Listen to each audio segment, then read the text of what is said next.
வணக்கம் dear students. National forensic admission test NFAT forensic science. So இதில் வந்து eligible group பார்த்திங்கன்னா 12th ஸ்டாண்டர்டில் biology, physics, chemistry and mathematics படித்த ஸ்டூடெண்ட்ஸ் வந்து இந்த ஃபாரன்சிக் சயின்ஸ் படிக்க எலிஜிபிள்.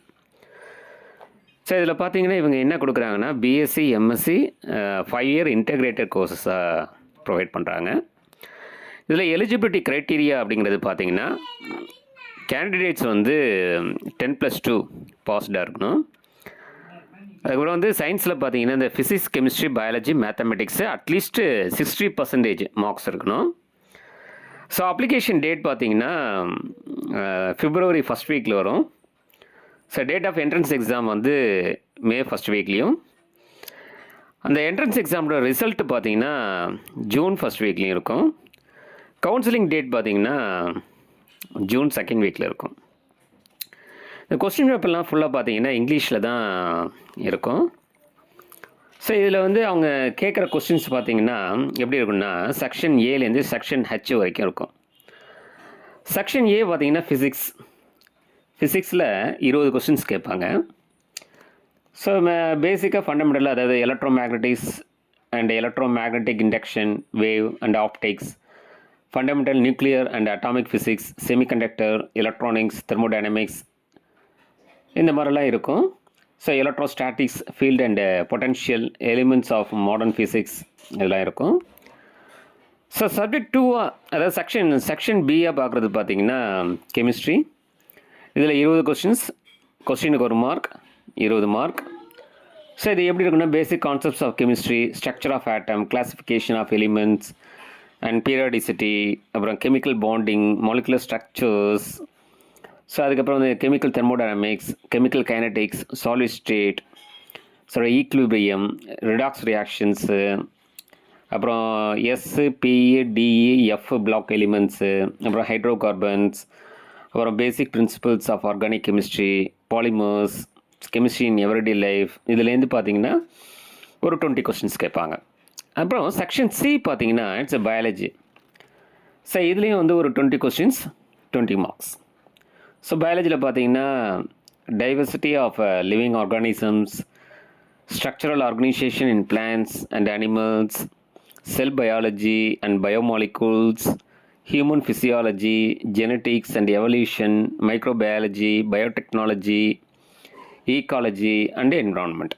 ஸோ இந்த மாதிரி கொஸ்டின்ஸ் இருக்கும், இதுலேருந்து கொஸ்டின்ஸ் இருக்கும். அப்புறம் செக்ஷன் டி வந்து பார்த்திங்கன்னா மேத்தமெட்டிக்ஸ். மேத்தமெட்டிக்ஸ் பார்த்திங்கன்னா 10 கொஸ்டின்ஸ் கேட்பாங்க, 10 மார்க்ஸ் இருக்கும். ஸோ மேத்தமெட்டிக்ஸ் பொறுத்த வரைக்கும் செட்ஸ் அண்ட் ஃபங்க்ஷன்ஸ், அல்ஜிப்ரா, அதுக்கப்புறம் coordinate geometry, calculus, statistics and probability, vectors and 3D geometry இதெல்லாம் வரத்துக்கு வாய்ப்பு இருக்குது. அடுத்து வந்து செக்ஷன்ஸ் ஈயில் பார்த்தீங்கன்னா அடுத்த செக்ஷன் பார்த்தீங்கன்னா ரீசனிங், வெர்பல் அண்ட் நான் வெர்பல் ரீசனிங். இதில் வந்து கொஸ்டின்ஸ் வந்து 5 கொஸ்டின்ஸ் வரும், 5x1, ஒவ்வொரு கொஸ்டினுக்கும் ஒவ்வொரு மார்க்கு, ஸோ 5 மார்க்ஸ்.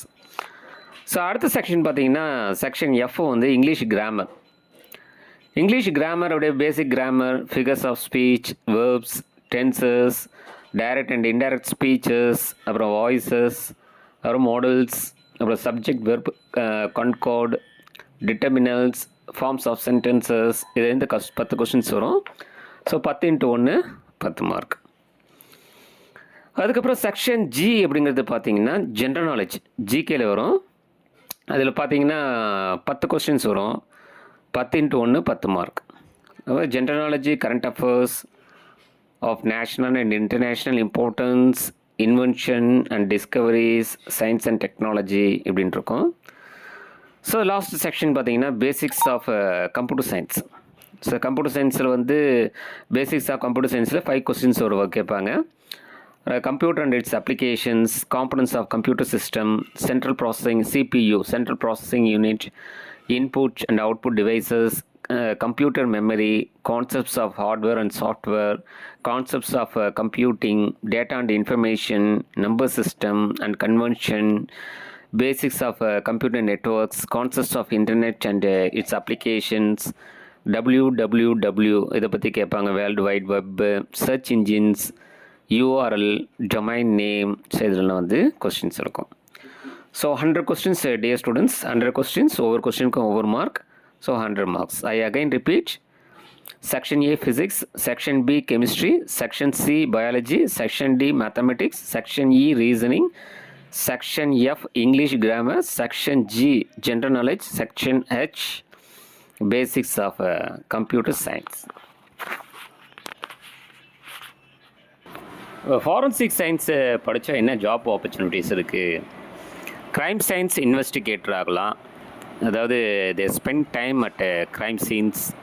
அப்புறம் ஃபாரன்சிக் எக்ஸ்பர்ட், ஃபாரன்சிக் அக்கௌண்டன்ட், அப்புறம் ஃபாரன்சிக் அனாலிஸ்ட், அப்புறம் வந்து ஃபாரன்சிக் கன்சல்டன்ட், அப்புறம் சயின்டிஃபிக் ஆஃபீஸர், அப்புறம் வந்து டாக்ஸிகாலஜிஸ்ட், அப்புறம் ஃபாரன்சிக் கம்ப்யூட்டர் அனலிஸ்ட், அப்புறம் வந்து digital forensic expert, cyber security analyst, அப்புறம் அசிஸ்டன்ட் சென்ட்ரல் இன்டெலிஜென்ஸ் ஆஃபீஸர், அப்புறம் ஃபாரன்சிக் சைக்காலஜிஸ்ட், அப்புறம் ஃபாரன்சிக் இன்வெஸ்டிகேட்டர்.